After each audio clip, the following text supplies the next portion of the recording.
Well, hello, everyone, and welcome to the Whole Being Life. This is a conversation on what I would call the art and science of whole person well-being. I'm glad you're here. My name is Megan McDonough, and I am the co-founder of Whole Being Institute, and it is my deep pleasure to also say hello and welcome to Dr. Maria Sirois. Hello, my dear friend. Hi, Megan. Wonderful to be here. Thank you for having this conversation with me. I'm excited about it. Before we dive in and introduce the topic of tonight, I thought I'd do a little priming. Are you up for that? Okay. So here's the question of the day. As you look through the day today, or maybe even this week, what challenge did you face? What did you have to rise to accomplish or do or overcome? And if you want, type it in. If you're here, I see some comments coming in. Hello, Hiko and Alma, good to see you. So if you would share, what are some of the things that you had to overcome today? Now, it could be something very small, like eating well on a busy day. It could be something big, like maybe celebrating a wedding or, I don't know, making progress on that big project at work. Or maybe it's balancing a difficult relationship. What were some of the ways in which you made to overcome the challenge of your day? For me today, when I was thinking about tonight's discussion, I was going to share with you how I felt I overcame the challenge of thinking about the project I was doing at work. How was I going to approach that? But actually, as I was discussing with Maria before we get started on tonight's call, the challenge that I feel like I'm meeting today is actually maintaining some level of optimism after watching the news. I'm really tired of turning on the news and seeing people being shot. It's very disturbing, and on one level, it's easy just to change the channel. So my challenge that I rose to today was actually watching the television with an open heart and trying to take care of myself at the same time as we keep getting this news about shootings. So how about for all of you? Hello, everybody. Delighted to be here. So Debbie, recovering from a pelvic fracture, really being able to hold that. That's a big one. Joanne was saying negativity from others. That's a big one. And then I've got the political landscape from Barbara. Thank you all for sharing those. And I just got to notice that people aren't hearing me. Maria, you can hear me, right? I can hear you just fine, yes. Oh, let me check with Karen. Oh, never mind, she said. There we are talking about resilience. I can hear you. No, I can't. Yes, I can. So that is what we're talking about today with Maria, is we're talking about resilience. How is it that we hold on to optimism in really challenging, deep and dark times? How is it we hold on to that dichotomy? So before I turn it over to Maria for the first question, I actually want to introduce Maria. So I know this is a little awkward, Maria, when someone's introduced you and you're right there. But the first thing I want to say about Maria is she is a dear friend. I know I've had the deep, deep pleasure of working with Maria from the very first certificate in whole being positive psychology. When we started this back in 2013, it was myself and Tal Ben-Shahar and Maria Sirois. It was that main team of three. Maria was the third force with Tal and I when we were developing the SPIRE model of well-being. She's been there since the beginning, and not only has she been a huge support to the students, a really generous and gifted faculty and teacher, but as I said, a dear friend, one that I can lean on and use in my own time of resilient relationships that help me flourish and be at my best. Also, a little bit more about Maria. She is, I see her being personally devoted to actually living the science of well-being. She speaks from a heart-centered place of deep knowing, not from theory and practice and research, although she knows all of that very well. She speaks at it from a place of deeply living into those. Oh, am I embarrassing you? Yeah, I really want to. Just okay. I'll wind it up then, and then I'll end by saying she's also the author of a couple of great books that you'll want to pick up: a short course in happiness after loss and other dark, difficult times. And she's also the author of Every Day Counts: Lessons in Love, Faith, and Resilience from Children Facing Illness. Okay, that's enough of introducing you, Maria. How are you tonight? I'm well, thank you. I'm well, thank you. And I'm experiencing some of the same challenges that our guests are experiencing in terms of what we have to rise through, what we are being asked to rise through. Family challenges and concern about the larger world, global issues, and stressors on behalf of someone we love, like a daughter who was scheduled for knee surgery, and then that surgery had to be postponed. Negative opinions or negative thoughts or negative reactions from other people. So the daily stressors, the heart-centered stressors, and then the overwhelming sort of bigger picture stressors. Mm-hmm. Yeah. So with that, I guess the first question we must ask is, if you could just ground us on what is this term resilience when you say that and teach about it, what is it? So foundationally, resilience is the capacity to navigate difficult moments, whether they be, ordinary daily stressors or the press of chronic stress over a period of time, like those of us caregiving for someone who's ill over weeks and months, or catastrophe, acute loss, trauma. Resilience is the capacity to experience those, face them directly, and then navigate a kind of sense of balance and health and well-being anyway, right? So that word health is really important, because resilience, for many of us, we were taught to believe that we ought to just suck it up or get through it, and that survival, just surviving the thing, was actually resilient. And it turns out that is not the case. Resilience is about experiencing whatever the dilemma or the trauma or the loss is, and moving forward and growing anyway. Growing toward health. Yeah, and you have a way of talking about resilience, not just in the tough times, but also really pinpointing that we need to be resilient when there's like too much of a good thing. Right. So one of the contributions that the science of positive psychology has made to the conversation about resilience. See, traditional psychology was brilliant at studying, okay, how do people navigate stressors well when the stressors are really complicated and hard and dark and heavy? Positive psychology came along and asked the question, who are we at our best, or what does thriving look like even in the good moments? And so it contributed to the study of resilience, this question of the reality that the better opportunities in our life, like promotions and an opportunity to go on a huge family vacation, or becoming engaged, or getting pregnant, or deciding to move to a new part of the world, these beautiful, rich opportunities also cause stress. And because of the stress, we experience them as more distressed than we want, right?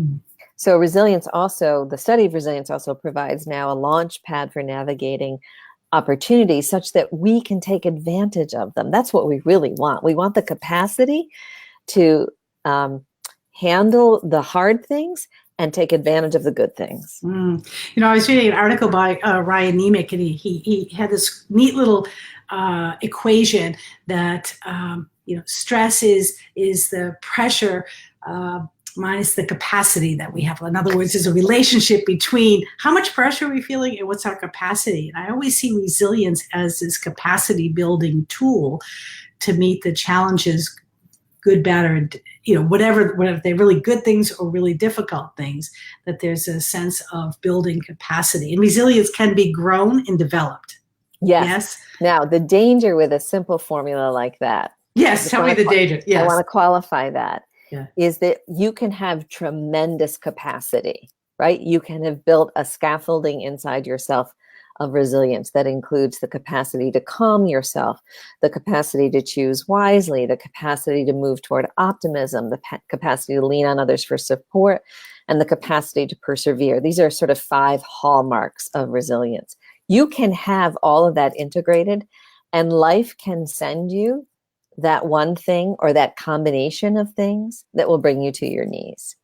So I really want to caution us to just be aware of our own humanity, that we all have incredible capacity, and we all are vulnerable to certain breaking points. So anyone who's listening or who will be watching this at any point, who's at a time when they have felt like they've just come through or are experiencing a breaking point, permission, absolute permission. That is the nature of being human. I so appreciate that. And for those of you who are on, I see a number of folks. Hi, Avi from Australia, and Batya, and good to see you as well. A number of people who have gone through the certificate in whole being positive psychology. And I think one of the dangers that when we begin to learn the skills that we talked about this actually in one of the course webinars, you and I, when we were talking about resilience, there's a thought that I know this stuff. I know the science, I know the practice, I did my 30-day practice, that the belief that I should know how to lift myself up. So one thing that might be helpful is a perspective that I've been using lately for myself, and so I'll share it for others, that resilience isn't measured in the number of moments that we are calm or healthful or happy. It's measured in our capacity to return to a slightly better place. And hopefully over time, as we age and we become wiser about the practices and the habits that support us and the people that support us and the perspectives that support us well, that we return to them with a little more ease, a little more efficiently, a little more quickly. And at the same time, we are more able to ask for help a little more easily and a little more quickly. Those are really the hallmarks of resilience. So resilience isn't about not being sad or miserable or frightened or overwhelmed or angry or enraged or jealous or bitter or so on. It's about being human and experiencing those states, distress states, and hopefully over time with greater ease, returning to those things that nourish us or that strengthen us or that calm us. That is the human experience. And Carly makes note that she deeply appreciates that this model of resilience gives space to feel it all. Yeah, because really, this is our one human life, people, and we can't negate one part of it and not negate a part of our own experience. So I agree with you that even with the best of tools we will have moments of vulnerability. We will have moments of all of these sort of difficult emotions as well. So thank you for that, Carly, for sharing that. And hello, Lori and Hannah. Thank you for joining us. Good to have you on here. That's great. So you were talking about a slightly better future. We do have a handout of the worksheet, those of you who had signed up. And maybe, Karen, if you want to put that in the comments section where people can get the handout, which was this handout of moving towards a slightly better future, as well as facing the odd. You want to talk about how people can think about this and maybe do this worksheet a little bit while we're together here? Sure. So this worksheet represents a foundational tool in building resilience. In the field of medicine, an awareness began to grow in the mid to late 90s about how we might activate what medical doctors call true hope as opposed to false hope.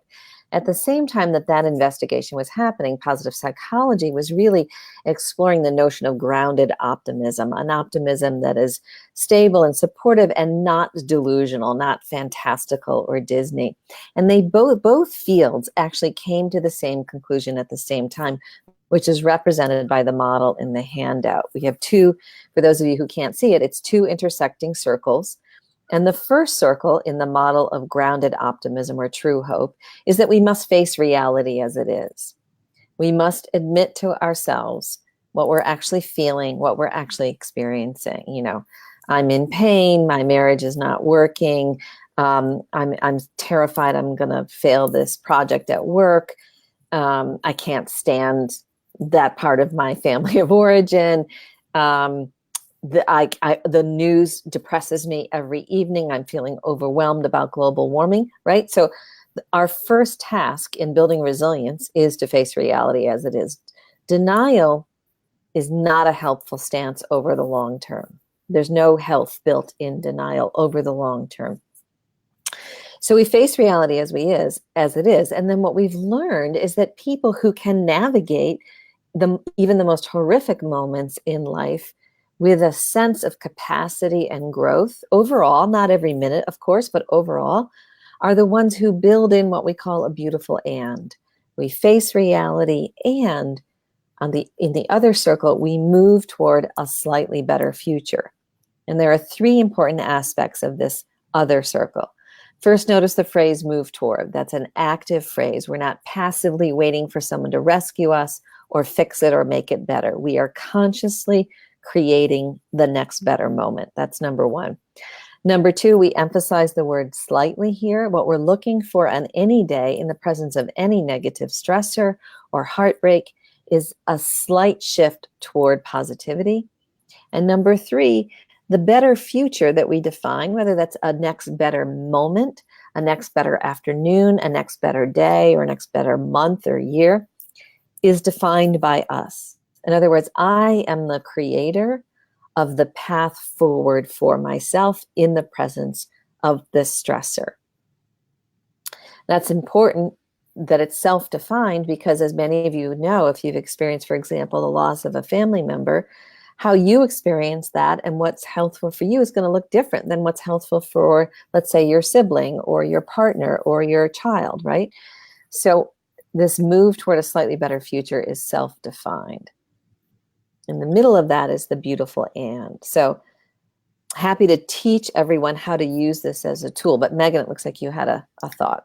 I was just gonna interject that I absolutely love the fact that you're holding this sort of dynamic tension between mindfulness of this moment, acceptance, and seeing and being in this human experience. And sometimes those of us who were kind of brought up through the process of mindfulness, through our meditation or yoga practice, we think if we just stay there and be more mindful, that things will resolve themselves. Sometimes true. And sometimes we need a hope for even a slightly better future, as you say it. So holding on to the notion of what's happening now, where am I now, and the imagination of just something that we can point ourselves and orient ourselves to tomorrow or this afternoon, next week, without negating the truth of what's happening now. It's not an either or. Mm-hmm.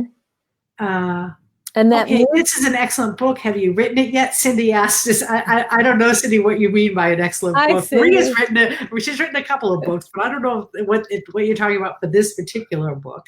Hi, Cindy. Yeah, the Book of True Hope. So if you want to read about the medical research behind this, Jerome Groopman's book called The Anatomy of Hope, he's a medical oncologist at MGH, is where this first phrase or notion of true hope really began to take off in a decade or so ago.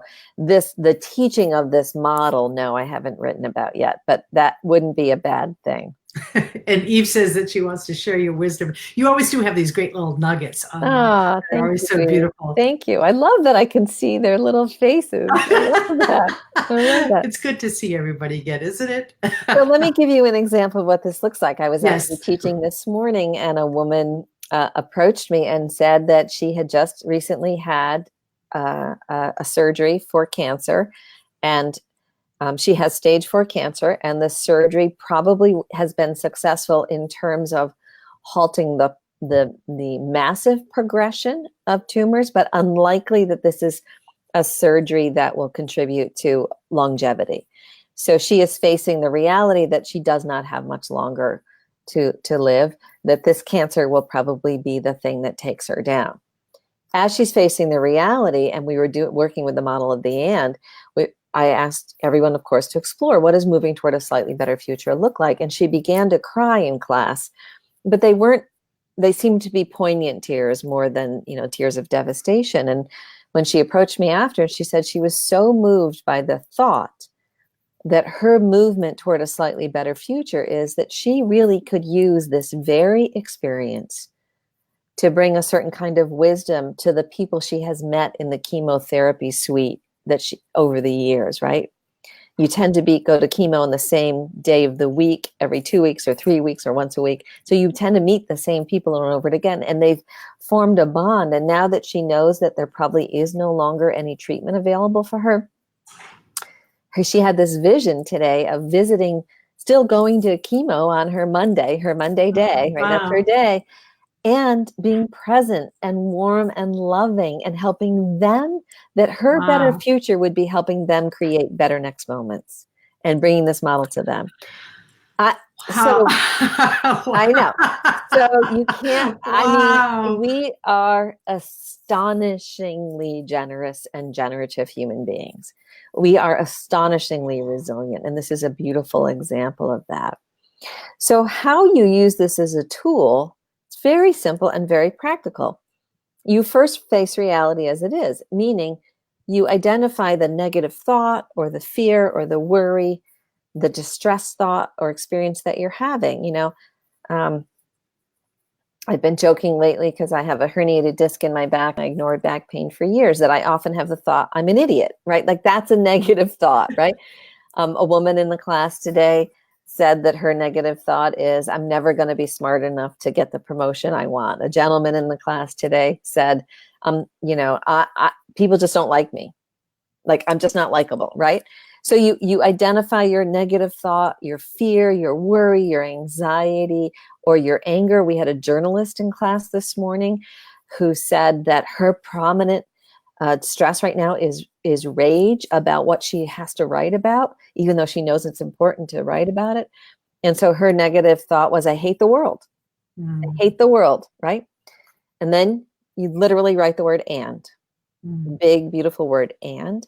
And on the other side of the and, in that second circle, is I encourage people to write two thoughts that have two qualities to them. First, they are slightly positive, not fantastically positive, just slightly positive, number one. And they're true, meaning we actually believe them. So I'm an idiot about my back pain. I'm an idiot, and I know I can ask for help, and I know I can make this funny. Those are true. Both are true. The journalist said, I hate the world, and I love the world so much that I want to be brave, meaning brave in writing about it. And the second thing she wrote was, I hate the world, and I'm not alone in hating the world, and I can buddy up with people in the office, so I don't have to feel alone in hating the world, right? Now, that increase in positivity she was experiencing, I asked her about it. She said it didn't make me happy. It just made me feel connected and less isolated. And that's a positive shift. Yes, and I think what's important about that is the expectation we have that we're trying to get rid of a feeling or to fix a feeling or to make it better or make it something else, when what we're really saying is there a nuance to a new feeling that you can recognize, like being connected to others. It doesn't mean you still won't feel like, not so good. So hello, Sue. Sue says hello too. And so I'm wondering if there are any questions. Yes, I was just going to ask that. Yeah. Let's see. I would love to get some of your questions from the group. So please type in something. And if you don't want to type a question, here's another suggestion. What is it that you're moving towards? Maria just gave a couple of examples of some negative thoughts and some possible ands to add to that. What would be yours? What would be your negative statement and what you're moving towards? Yeah, that sounds good. So questions in that. And while we're doing that, I'm just going to look forward. Hi, Bobby. Good to see you as well. And let's see, did I miss anything else here? No, a lot of people. Hello, Dana. I didn't say hello to you.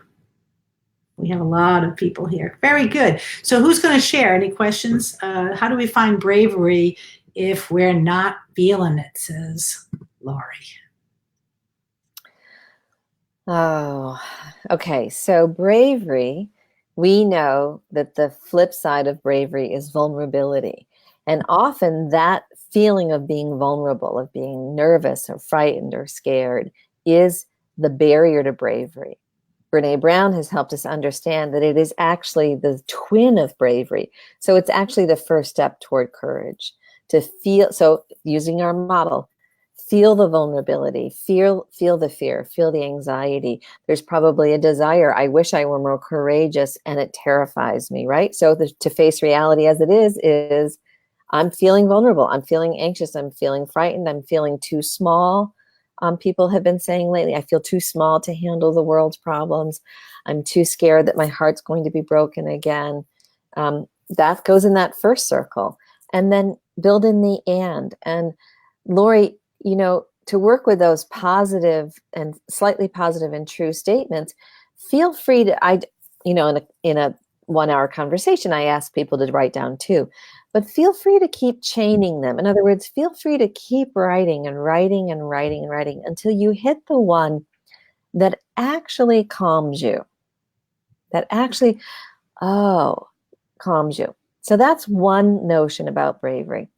The other very important notion about bravery, and this is what I learned actually when I was working with the families at Dana-Farber, was one of the first things that they taught me, the families whose children had been sent to the bone marrow transplant unit and might or might not survive their cancers.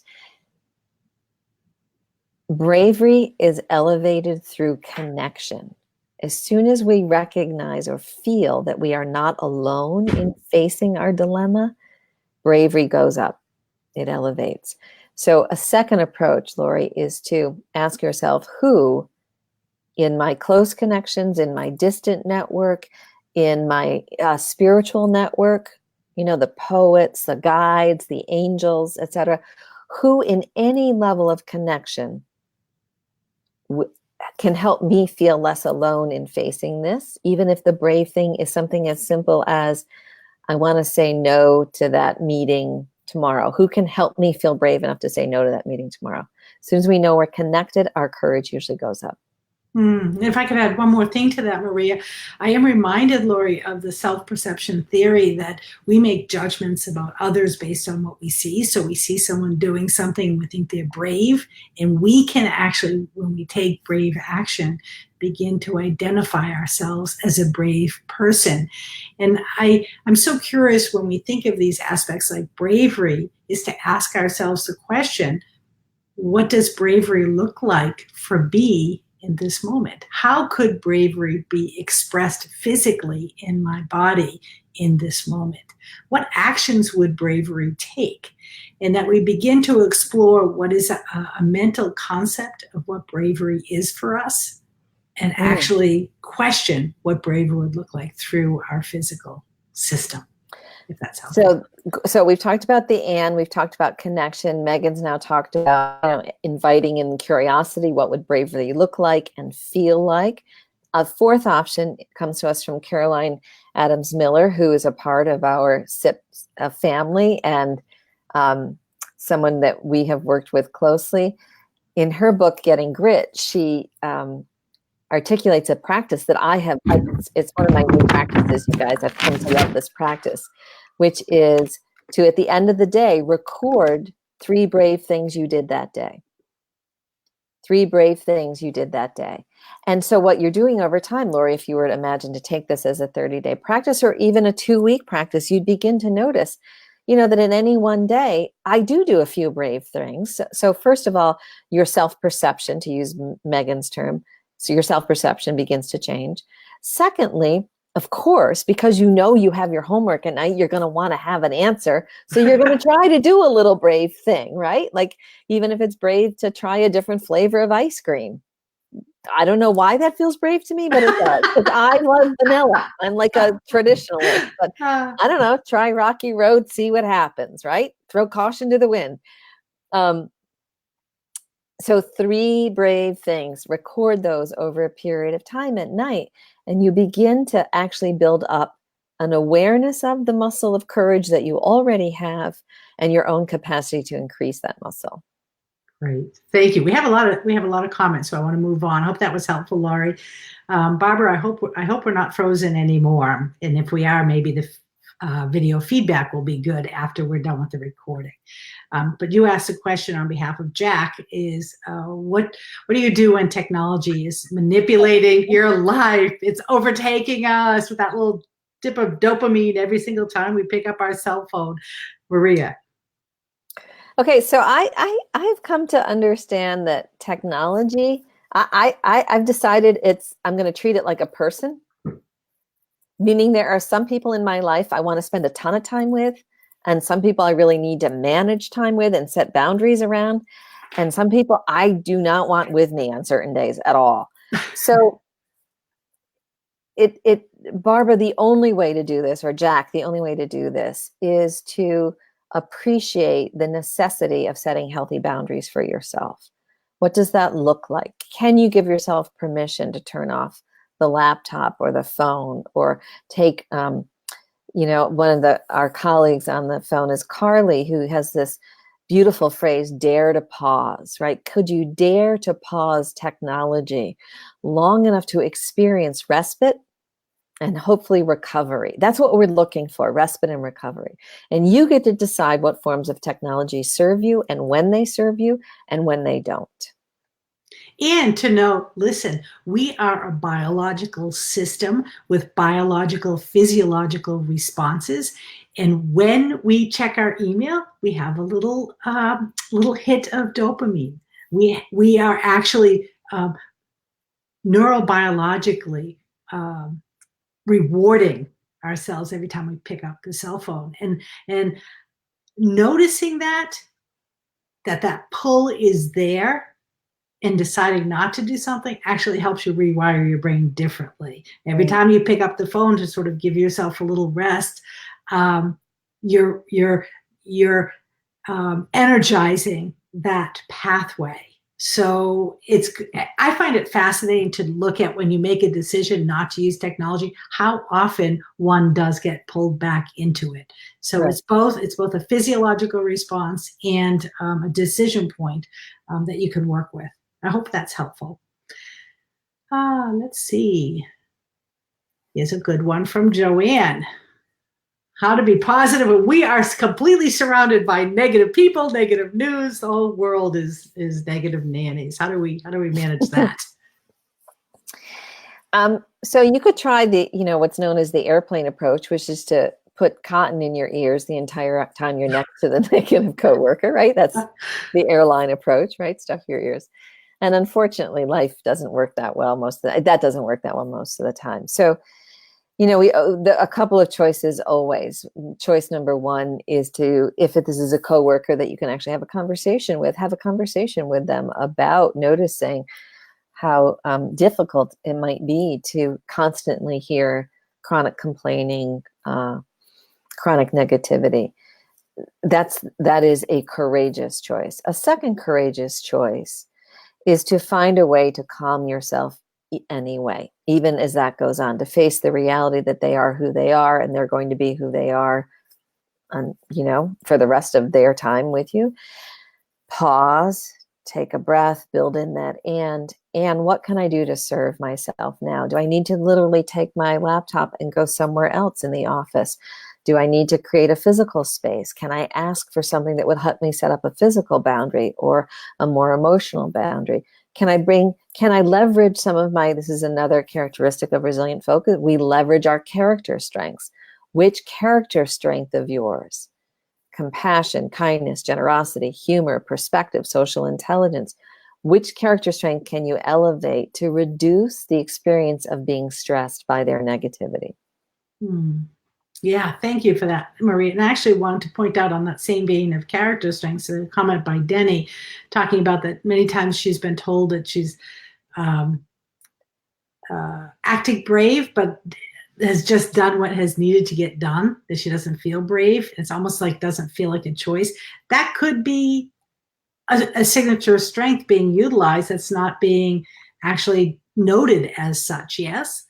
Yeah, so our signature strengths, these are our core strengths. These are the deepest strengths that are the most natural and organic, and we've probably invested in them a million trillion times in our life. They often don't feel like strengths because they're just who we are, right? We don't notice them as being different. So there's a very good chance that courage is one of your character strengths, Danny, and yay.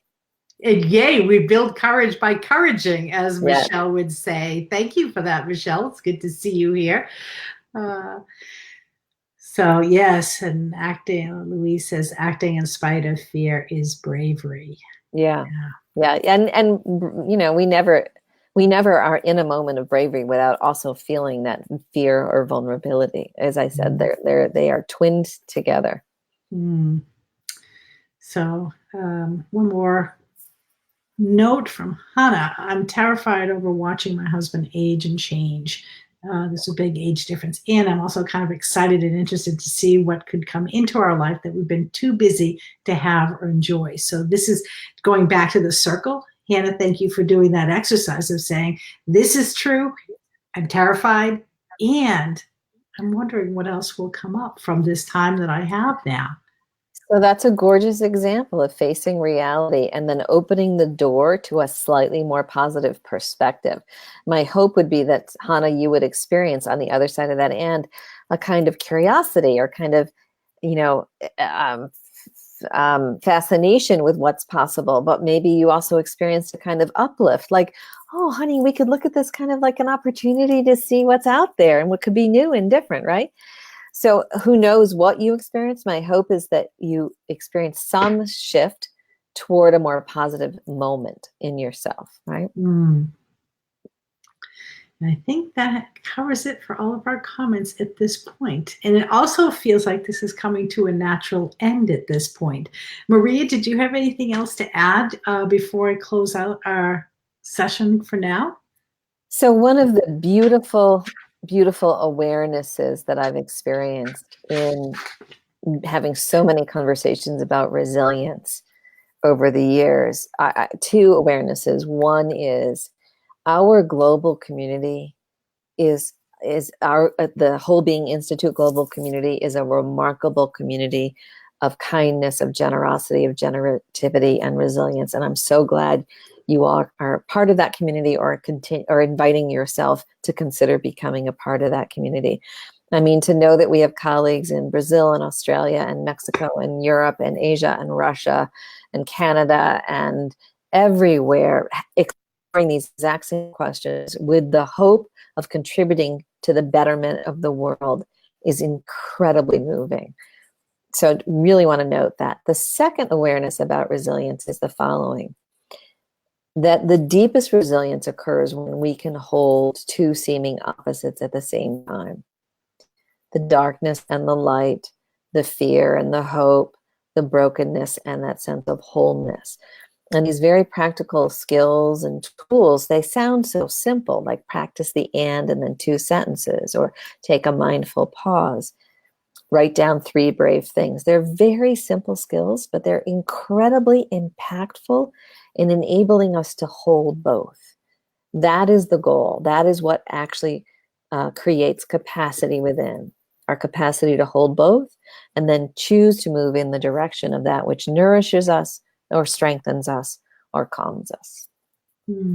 That's great. And so one of the things I recognize with resilience, just like most of the topics that we teach in the certificate in Whole Being Positive Psychology, is it's not one and done. It's a deepening practice, and it's the one that's done in community.